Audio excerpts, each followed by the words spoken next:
Assalamu alaikum. He came flying all the way from England, reached at the stadium just 10 minutes before the toss, and has won the match for his team. Sikandar Raza, oh you beauty. Wasim আকরাম কমেন্ট্রিতে এইভাবেই তাকে praise করছিলেন।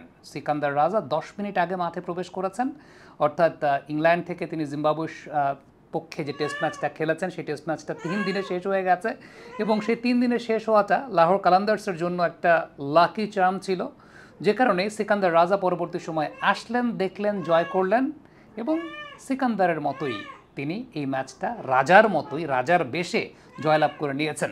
তবে এই particular ম্যাচটাতে আপনি যদি technically যদি চিন্তা করেন গেম চেঞ্জিং সিনারিও আসলে কোনটা ছিল, মোহাম্মদ আমিরের একটা ইয়র্কার, অ্যাটেম্পটেড ইয়র্কার বল, আসলে সেটা ইয়র্কারই ছিল, কিন্তু কুশল পেরেরা পেছনে গিয়ে সেটাকে লো ফুল টাচ বানিয়ে খেলে এক্সট্রা কাভার দিয়ে একটা 4 মেরেছিলেন।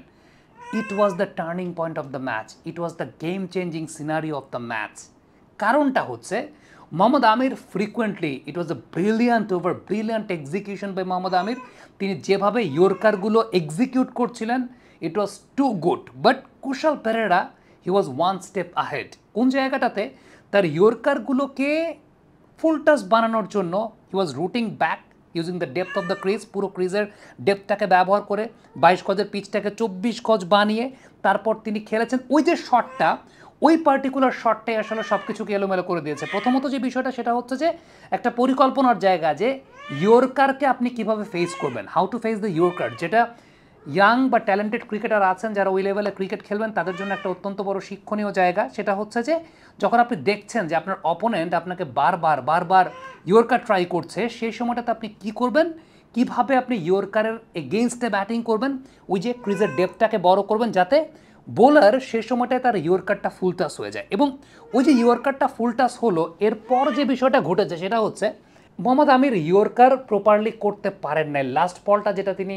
ওভার বাউন্ডারি খেয়েছেন সেই বলটায় কী হয়েছে, ওই যে পেছনে ক্রিজের ডেপথটাকে ইউজ করে পেছনে দাঁড়িয়েছেন, পেছনে দাঁড়ানোর কারণে যে বিষয়টা ঘটেছে ইয়র্কারটা প্রপারলি এক্সিকিউট হয় নাই, ফুল টাস হয়ে গেছে। সো আমি বলবো এই যে প্রেজেন্স অফ মাইন্ড এবং বড় প্লেয়ারদের যে বৈশিষ্ট্যের জায়গা, বড় গেমে বড় প্লেয়াররা যেভাবে জ্বলে ওঠেন, যে বিষয়গুলো শিক্ষণীয়, হয়তো বা স্কিল সেট আপ মোরললেস সবারই সমান থাকে, স্কিল সেট আপের জায়গায় এই লেভেলে যারা খেলেন 19, 20, 21-এর মধ্যেই থাকে, বাট পার্থক্যটা গড়ে দেয় আসলে কোন জায়গাটা, তো এই যে একটা মোমেন্ট, ওই একটা মোমেন্ট পুরো পার্থক্যটা করে দিয়েছে। কারণ Amir he was having a brilliant over, ওই ওভারটা ব্রিলিয়ান্ট বোলিং করছিলেন, ইয়র্কারটা এক্সিকিউশন হচ্ছিল, জাস্ট ওই পার্টিকুলার বলটা যখন ক্রিজের ডেপথটা ইউজ করে ফুল টাচ বানিয়ে খেলেছেন, এরপরে মোহাম্মদ আমিরের এলোমেলো হয়ে গেছে, এরপর আর ইয়র্কারটা এক্সিকিউট হয় নাই।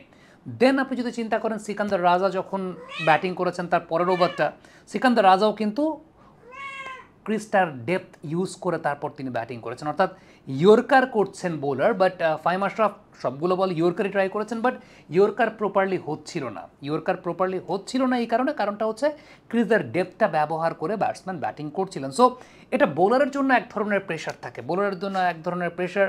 ওয়ালটন আবারও মিলিয়নিয়ার অফারে ওয়ালটন ফ্রিজ কিনে আপনিও হয়ে যেতে পারেন মিলিয়নিয়ার। ব্যাটসম্যানের এক্সিকিউশন ওয়াজ গুড, সব কিছু মিলিয়ে আপনি যদি টেকনিক্যালি চিন্তা করেন এই পার্টিকুলার ফাইনালটার আমি বলবো যে ম্যাচ টার্নিং মোমেন্ট ছিল কুশল পেরেরার এক্সট্রা কাভারের ওই বাউন্ডারিটা। এটাই আমার কাছে মনে হয় যে একটা শিক্ষণীয় জায়গা। ওভারঅল খুব ভালো ফাইনাল হয়েছে, সব কিছু মিলে 2 ইনিংসে কোয়েত্তা, লাহোর তারা প্রত্যেকে ভালো খেলেছে, কিন্তু এই ম্যাচের আপনি যদি আমাকে একটা মোমেন্ট বেছে নিতে বলেন, আমি সেই একটা মোমেন্টই যেটা অনেক বেশি শিক্ষণীয় ইয়াং ক্রিকেটারদের জন্য, যে ওই একটা সিনারিও কীভাবে পুরো দৃশ্যপটটাকে আসলে একদম টেবিলটাকে শিফট করে ফেলতে পারে, টেবিল থেকে টার্ন করে ফেলতে পারে। He turn the table for his team Kusal Perera.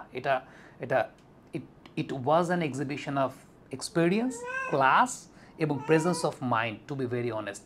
সেই জায়গাটা খুব ভালো মতো তিনি ব্যবহার করেছেন। এবং আমরা যে কথা বলি যে প্রেজেন্স অফ মাইন্ড, যেটা আমরা সবসময় ইয়াং প্লেয়ারদেরকে শেখাতে চাই, যে প্রেজেন্স অফ মাইন্ডটা খুব গুরুত্বপূর্ণ, যে স্কিল মোরললেস সবারই হয়তো বা সমান, বাট আপনি এই যে প্রেজেন্স অফ মাইন্ডটা ব্যবহার করে আপনি ওই সময়টাতে যে কাউন্টার অ্যাটাকটা করছে লাহোর, ওইখানেই ম্যাচটা আসলে জয়লাভ করেছে। কমেন্ট বক্সে আপনাদের মন্তব্য মতামত জানতে চাই, লিখে পাঠাবেন। লাহোরের এই ম্যাচটা কেমন এনজয় করেছেন। রিশাদ আজকের দিনটা এক্সপেন্সিভ ছিলেন, আজকের দিনে শাহিন শাহ আফ্রিদি বাদে সবাই এক্সপেন্সিভ ছিল, যে ধরনের উইকেট ছিল এবং আলটিমেটলি এই টাইপের উইকেটে যত বেশি খেলবেন লার্নিং এক্সপিরিয়েন্সটাও রিশাদের জন্য ভালো হবে। But on the other hand রিশাদের আরও একটা ব্যাপার, এখন পর্যন্ত যতগুলো ফ্র্যাঞ্চাইজি লিগে রিশাদ খেলেছেন বা ডাক পেয়েছেন বাইরের মানে বাইরের দেশে ডাক পেয়েছেন যে সমস্ত ফ্র্যাঞ্চাইজি লিগে, বা তিনি যে সমস্ত ফ্র্যাঞ্চাইজির পার্ট ছিলেন খেলেছেন, সবগুলোতেই চ্যাম্পিয়ন। ধরেন রংপুর রাইডার্স আমরা দেখেছি চ্যাম্পিয়ন হয়েছে, আজকে লাহোর কালান্দার্সও চ্যাম্পিয়ন হলো, গ্লোবাল টি20 কানাডার যেটা সেখানেও চ্যাম্পিয়ন হয়েছিল কানাডার যে টি20 লিগ। ইভেন তার দল যে হোবার্ট হারিকেন্স বিগ ব্যাশে যেখান থেকে তার অফার ছিল, তিনি আনফর্চুনেটলি খেলতে পারেন নাই, সেই দলটাও কিন্তু বিগ ব্যাশে চ্যাম্পিয়ন হয়েছে। সো সব কিছু মিলিয়ে he is a lucky charm for the franchise owners. এবং এটা এটা যারা হয়তো বা ক্রিকেট কুসংস্কারে বিশ্বাস করেন, এরপর থেকে চিন্তা করতে পারেন যে okay, if you want to win a trophy you have to bring Rishad Hossain into your team. Thank you very much. Comment বক্সে আপনাদের মন্তব্য মতামত জানতে চাই।